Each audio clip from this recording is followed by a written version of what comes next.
qui est en vous comme en moi. Un pouvoir qui est dans tous les chrétiens qui sont nés nouveaux. Dieu nous a dotés d'un pouvoir, d'une puissance, d'une force qui rend toutes choses possibles. Amen. Amen. Je disais dimanche passé, et que si vous laissez votre vie être dirigée par le Saint-Esprit, ou votre vie être conduite par le Saint-Esprit, vous ne pouvez pas manquer le but de votre vie. Vous ne pouvez pas manquer ce que Dieu a pour vous. Amen. Amen. Laissons notre vie être conduite par le Saint-Esprit.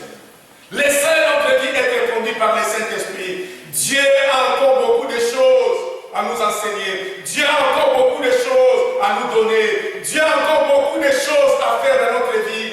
Au-delà de toute notre imagination, au-delà de toute notre limitation. Et pendant 8 dimanches successifs, donc aujourd'hui, c'est deuxième, il nous reste encore 6. Nous allons parler du pouvoir qui rend les choses possibles. Et j'aimerais que ce n'est pas seulement que je parlais, mais j'aimerais que les choses qui vous sont impossibles puissent devenir possibles. Et j'aimerais qu'à la fin de ce message, que quelqu'un puisse se mettre debout pour témoigner Dieu a rendu ma situation possible.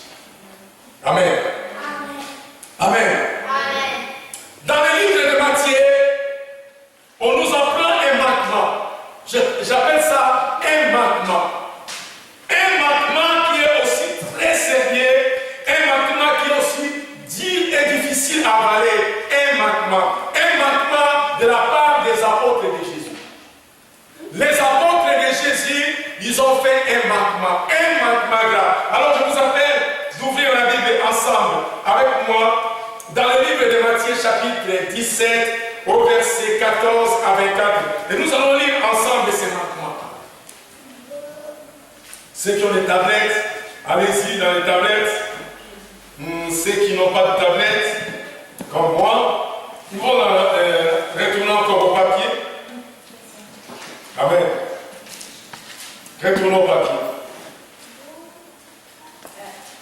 Quand ils arrivèrent là où la foule, un homme s'approcha de Jésus, se mit à genoux devant lui et dit, « Maître, aie pitié de mon fils. Il est épileptique et il a de telles crises que souvent il tombe dans le feu ou dans l'eau. Je l'ai amené à tes disciples, mais ils n'ont pas pu le guérir. Wow. » Jésus s'écria, « Gens mauvais et sans foi que vous êtes. Oh mauvais, sans foi que vous êtes. Combien de temps encore devrais-je rester avec vous? Combien de temps encore devrais-je vous supporter? Amenez-moi l'enfant ici. » Jésus menaça l'esprit mauvais, celui-ci sortit de l'enfant qui fut guéri à ce moment même. Les disciples s'approchèrent alors de Jésus, en particulier, ils lui demandèrent, « Pourquoi n'avons-nous pas pu chasser cet esprit ?» Jésus leur répondit, « Parce que vous avez trop peu de foi. Je vous le déclare, c'est la vérité.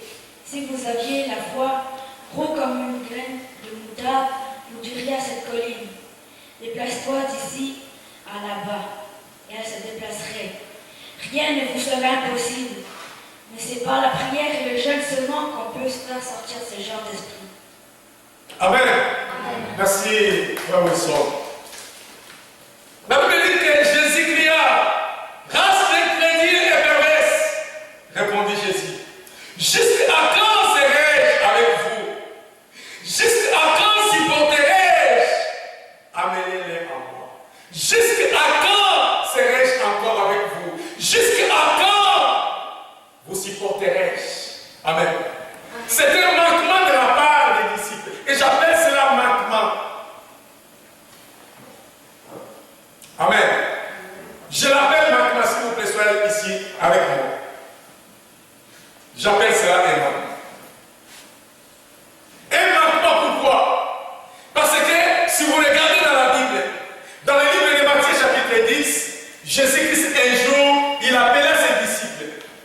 Il dit à ses disciples, je vais vous envoyer pour aller prêcher la parole du Seigneur.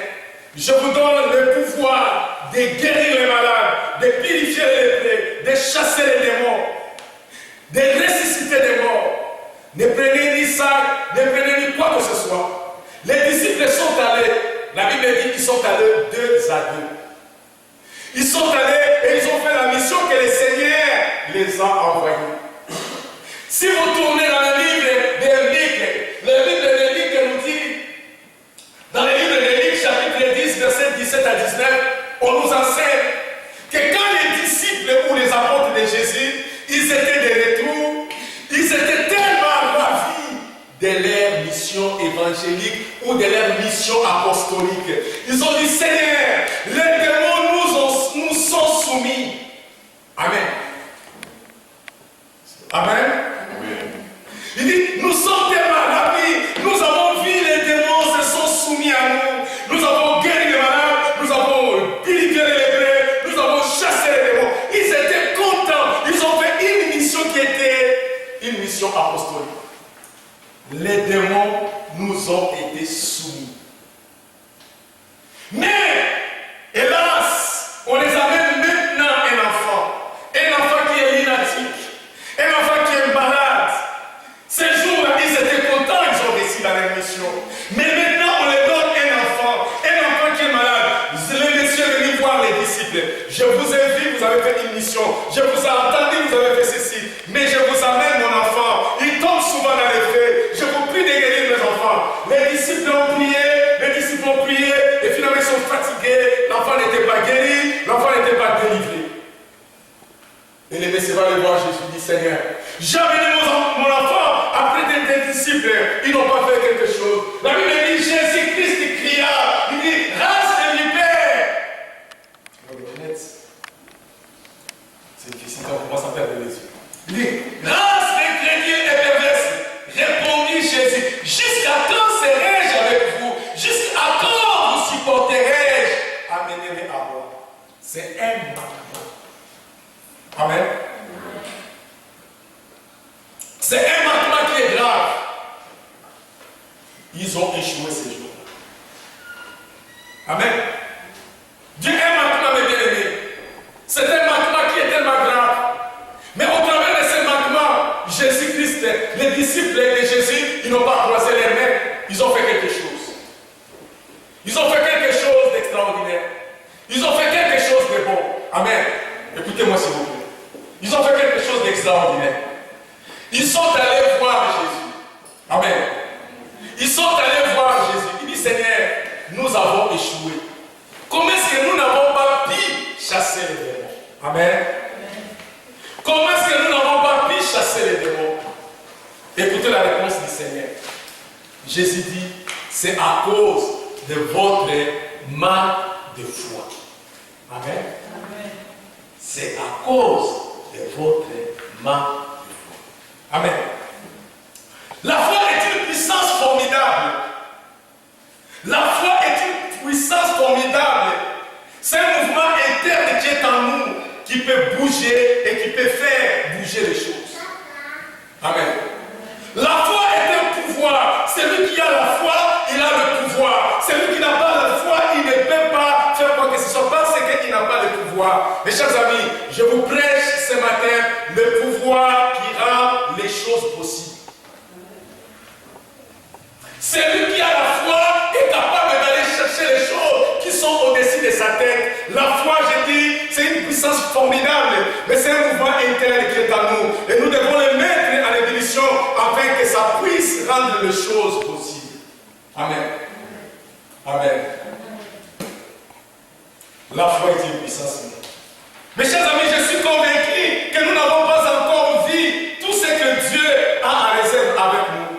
Je suis convaincu que personne n'a pas encore vu ce que Dieu a pour sa vie. Si seulement nous avançons par la foi, nous verrons des grandes choses avec Dieu cet été. Si nous pouvons avancer juste par la foi, nous pouvons voir Dieu faire des grandes choses dans notre vie. Amen. Avec la foi, nous pouvons être capables de faire ce qui est mieux et ce qui est possible.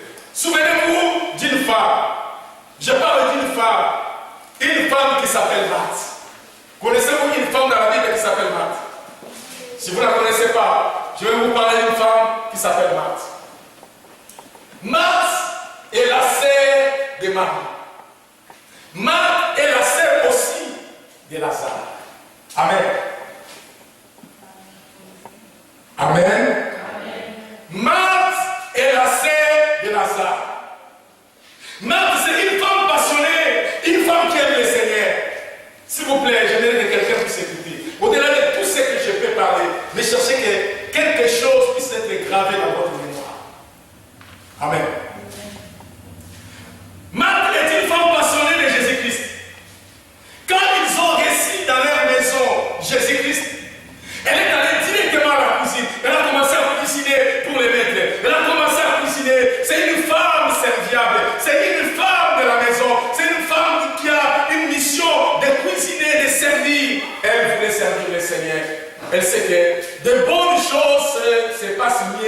quand nous sommes sur la table. Amen.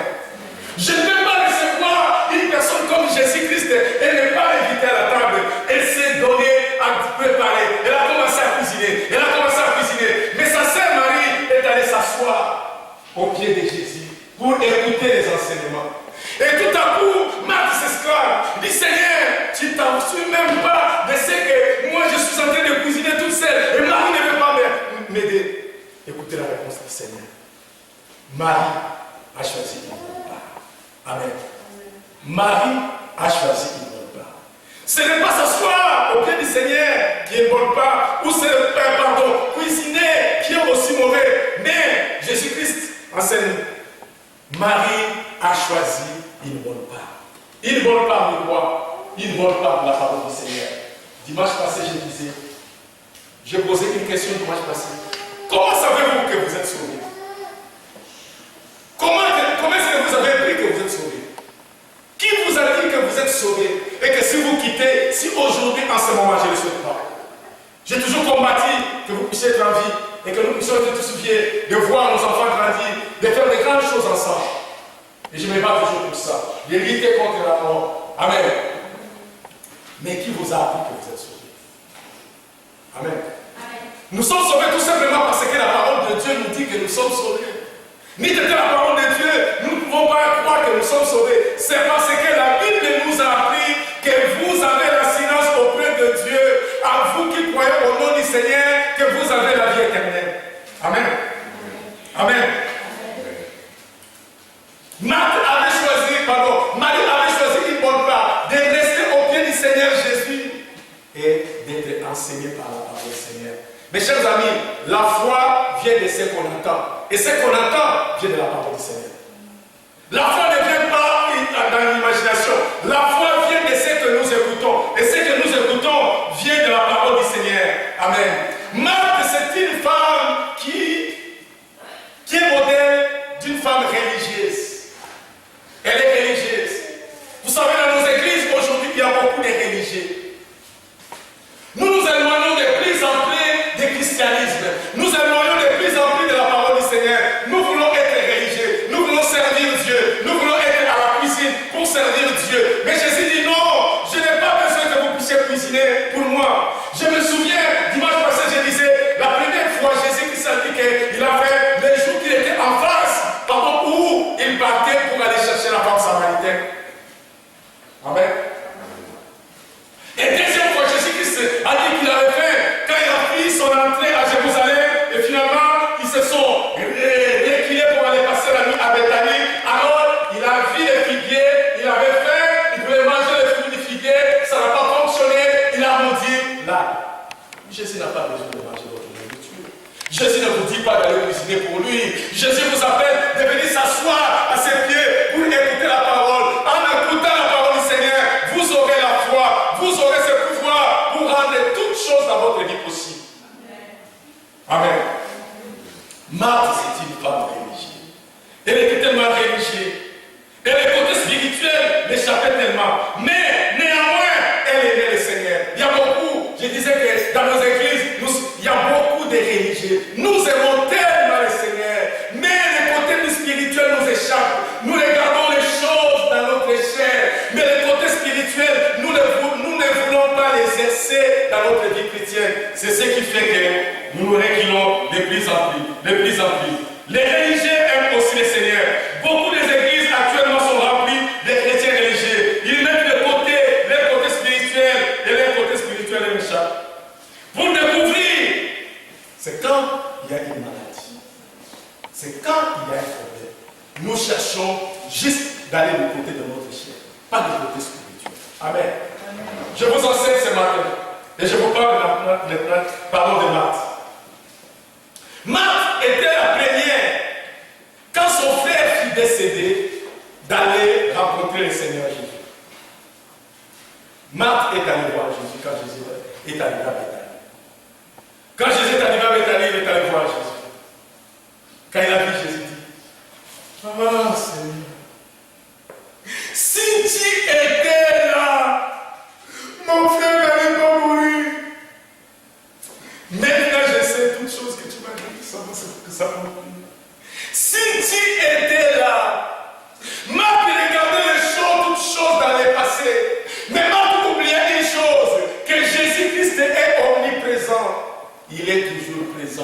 chaque minute, chaque heure, chaque seconde. Amen. Quand Jésus-Christ était encore loin, alors il disait à ses disciples, notre ami Lazare dort, nous allons aller à Bethanie pour les réveiller. Jésus-Christ est omniprésent, c'est-à-dire qu'il est toujours présent, il est omnipotent, il est toujours puissant, il est omniscient, il sait tout, il voit tout et il est capable de faire toutes choses. Amen. Marc dit, Seigneur, si tu étais là. Deuxième chose dans la vie de Marthe, devant la tombe de son frère, elle s'exclama encore, Seigneur, il sent déjà et ça fait 4 jours. Amen. S'il vous plaît, j'aimerais que vous écoutiez quelque chose. Marthe s'exclame devant le Seigneur, Seigneur, ça fait 4 jours. On a enterré, ça sent. Je ne peux pas ôter la pierre. Mais j'ai trouvé dans mes pensées 2 choses pour la vie de Marthe. Première chose, quand Jésus lui dit, ôte la pierre sur la tombe, elle dit, mais il sent déjà. Marthe réalise une chose, depuis la création du monde, depuis qu'elle est née, elle a grandi, elle n'a jamais écouté, elle n'a jamais vu de ses propres yeux qu'on peut voir n'importe qui, que quelqu'un qu'on a enseveli 4 jours déjà. Elle n'a jamais écouté, même dans les contes, dans les faces, dans les histoires, on n'a jamais rencontré quelqu'un enseveli après 4 jours a été déjà ici. Jamais. Amen. Marthe se réalise. Ça fait 4 jours. On l'a enterré. Mais Seigneur, ça sent déjà inutile. J'ai une couronne pour toi, Seigneur. Voici la couronne que j'ai pour toi. Jésus-Christ Nazareth. Que ton âme repose en paix. Mets ça sur la cimetière et on va retourner. Amen. Amen. Amen. Elle réalise que c'était possible.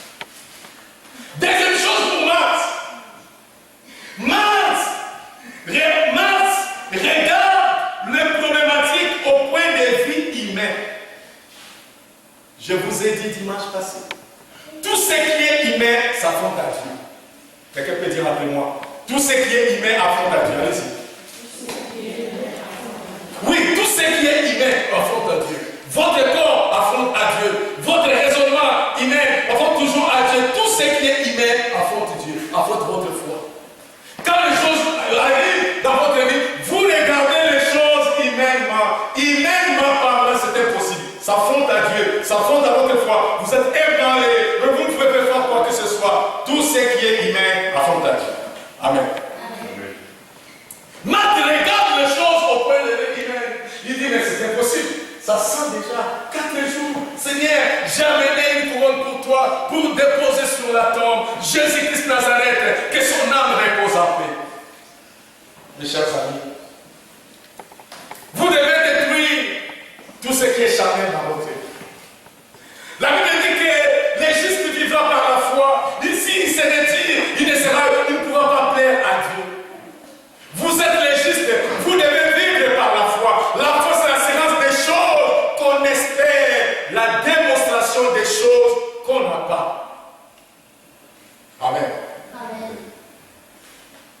Mes chers amis, si vous regardez les choses au point de vue l'être humain finit toujours à mettre des limitations sur votre vie.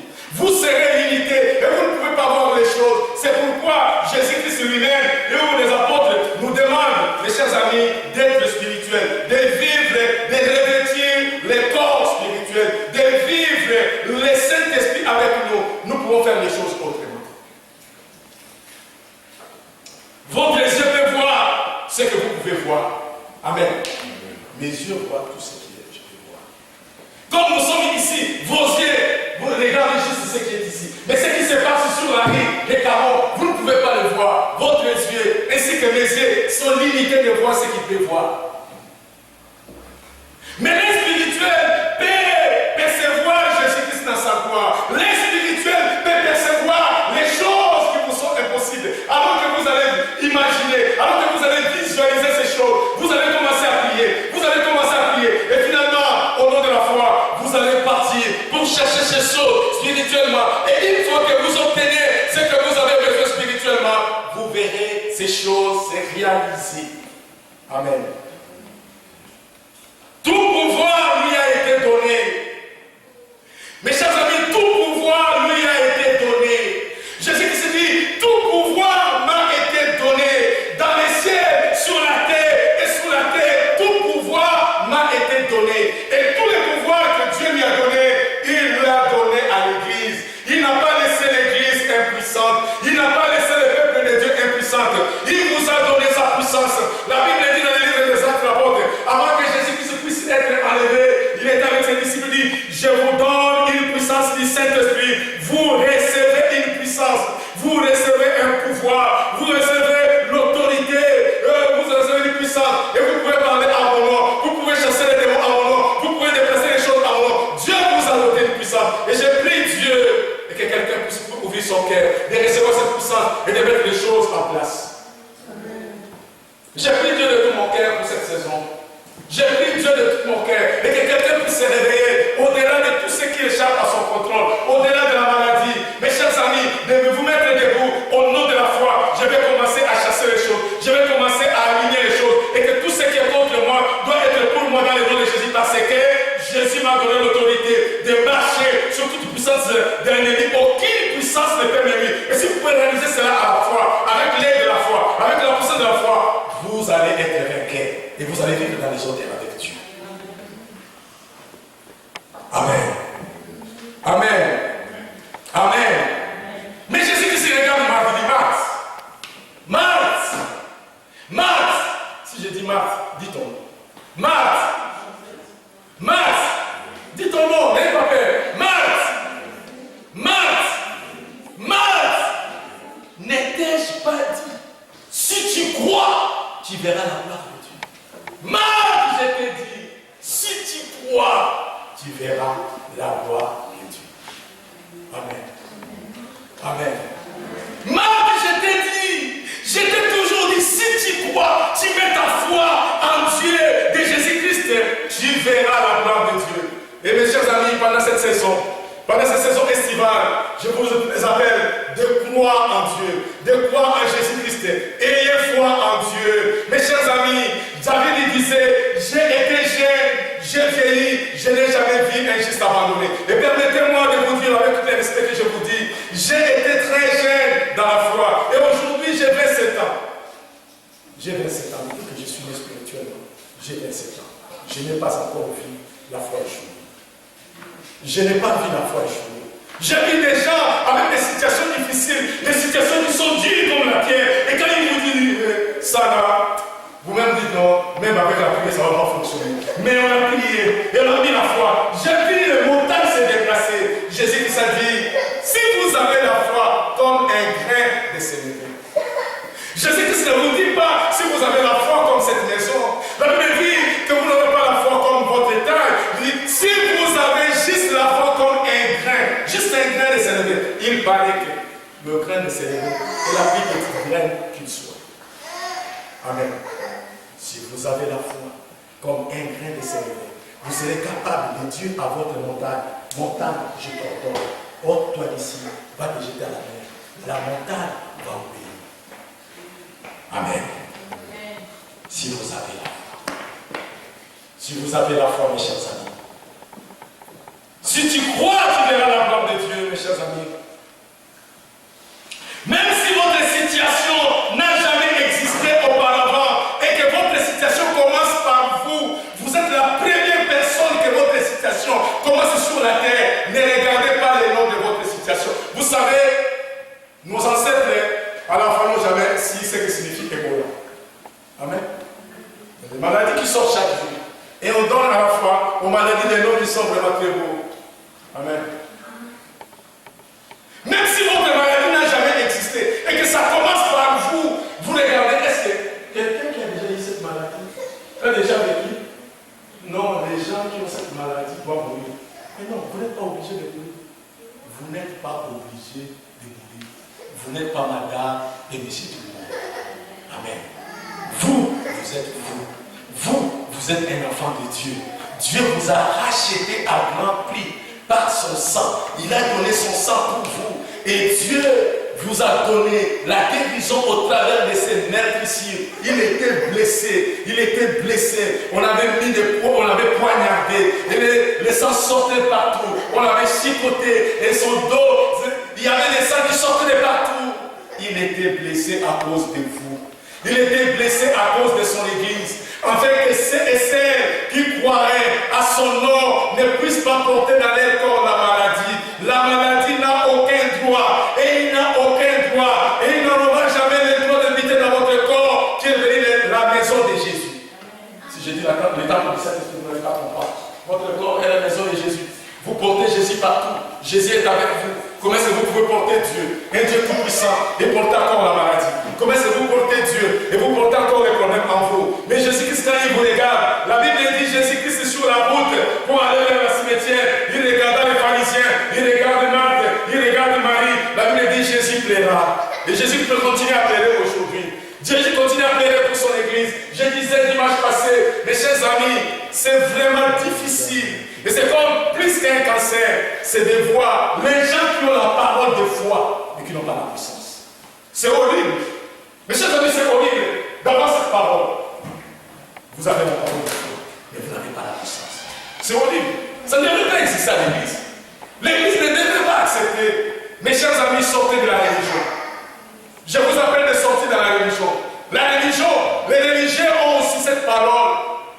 Ils ont aussi la parole de foi, mais malheureusement les religieux n'ont pas la puissance. Amen.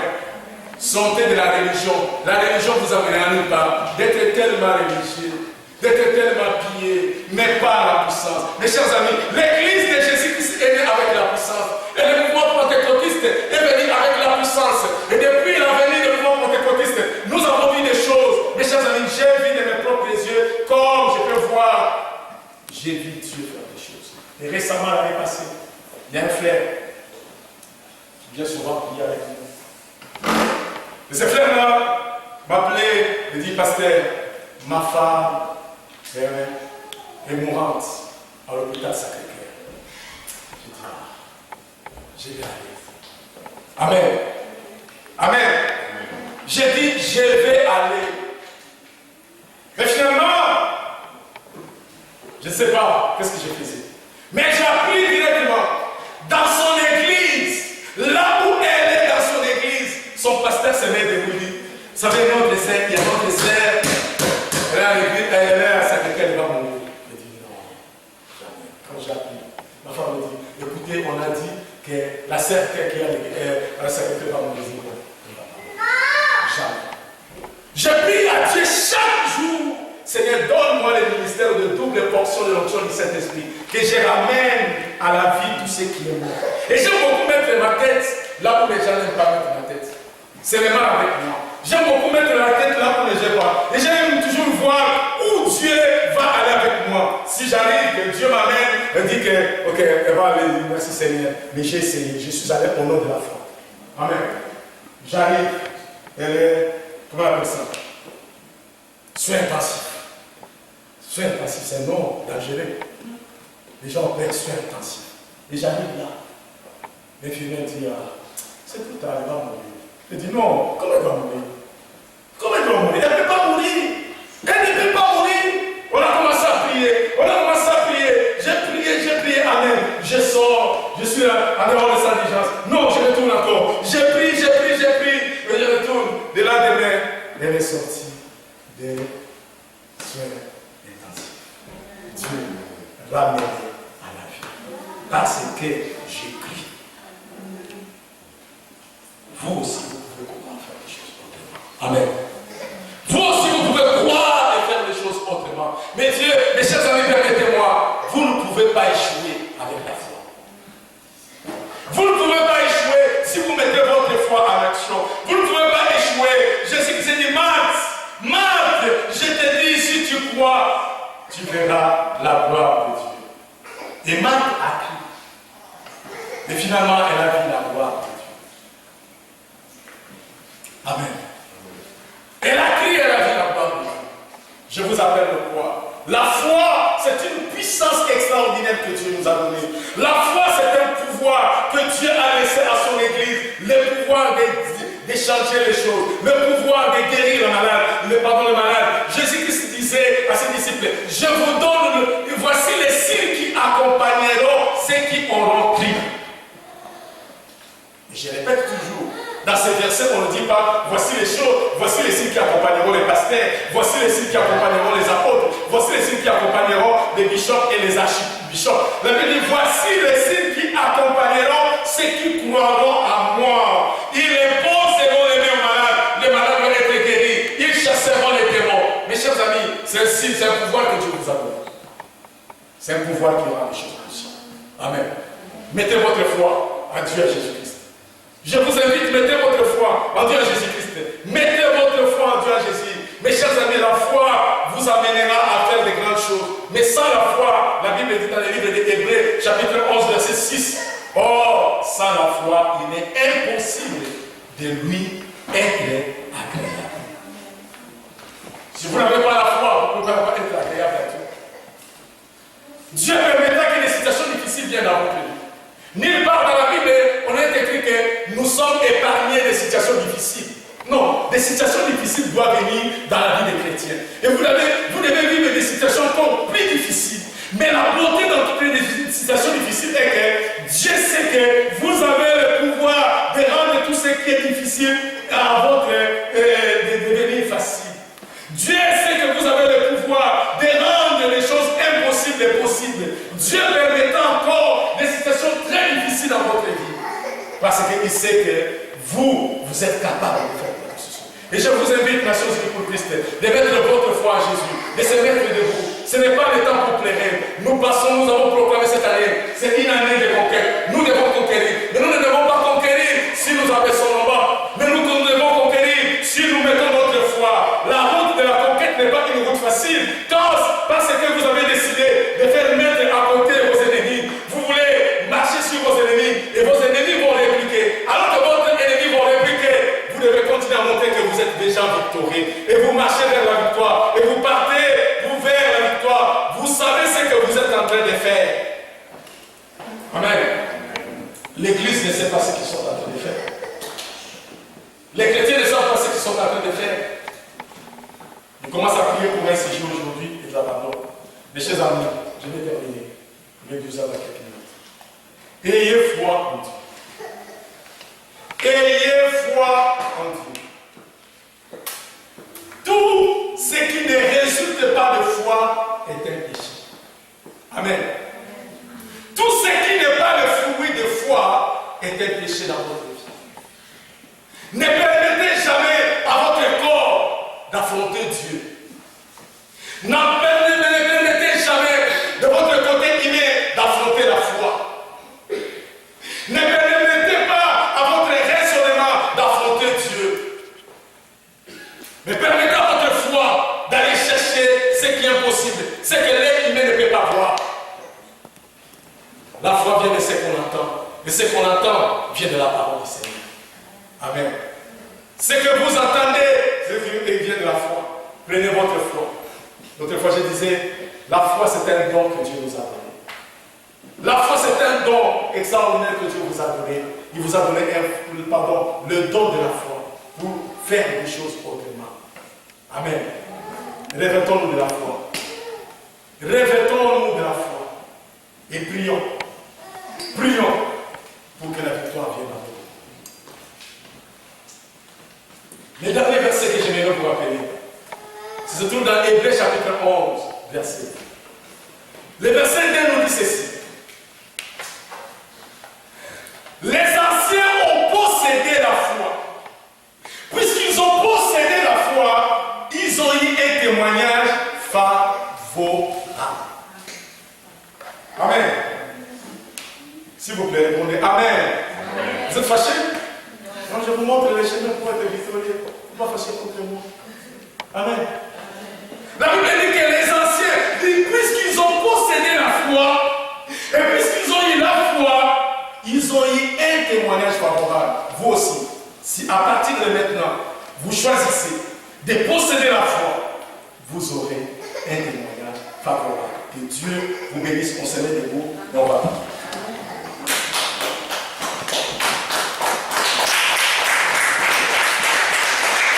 Merci Seigneur. Nous allons dire, je ne sais pas votre problème. Il y a quelqu'un qui est au milieu de nous qui connaît votre problème. Il y a quelqu'un qui est au milieu de nous qui veut justement